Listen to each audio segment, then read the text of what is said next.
Right, so earlier we covered the basics of the chip shot, and what we talked about was the setup and the basic mechanics of it. The chip shot is a one lever system, which means that we're just primarily using the shoulders. It's much like a putting stroke. Today we're going to jump into the pitch shot. So pitch shot is considered a two lever system. So we've got shoulders, and then we're going to use the addition of a little wrist hinge. So rather than taking the club back like this, we're going to take the club back on a much steeper level.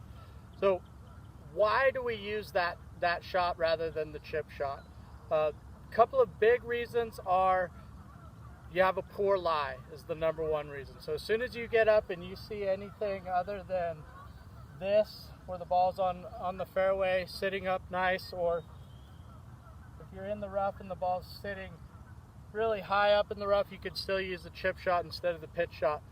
Anytime you have anything other than that, you're going to want to use a pitch shot. Also, if you've got, like we have here, you have pretty severe mounding between your ball and the flag stick and right around in where you want to land that ball, you're going to need to get the ball up in the air elevated. We're going to use the pitch shot for that as well. So the pitch shot is generally going to fly quite a bit higher than a chip shot, and we're going to use that to our advantage. So what we find is that through the use of the wrist hinge, it allows us to attack on a steeper angle, so the grass that may be behind the ball doesn't get in between the ball and the club face as much. But because of that steeper angle, we're also going to pop the ball up a little bit higher. The other thing with the pitch shot that we're going to do, when we get our setup, we're still going to use a relatively narrow stance. We're still going to press most of our weight to our front foot. Anywhere between 80-90% on our front foot, our lead leg. But we're going to move that ball further forward in our stance. So typically for a pitch shot, we're going to play that anywhere from the middle of our stance, kind of right off of our sternum, to forward in our stance. Okay.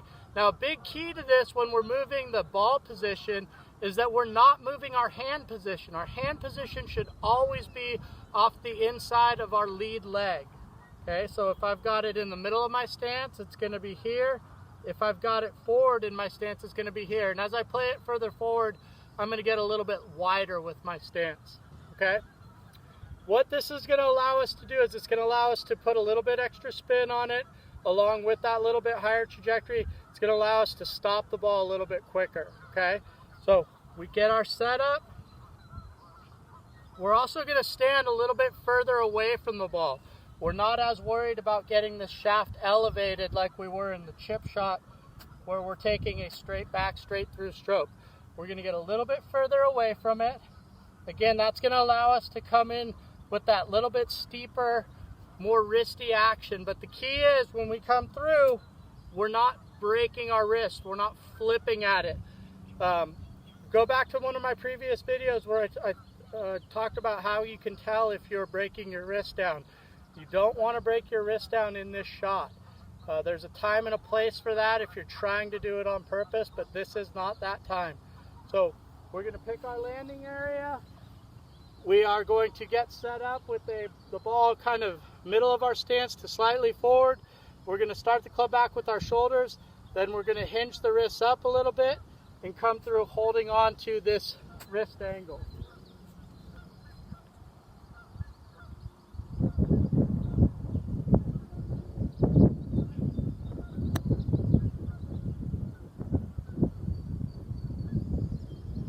Same thing here in the rough.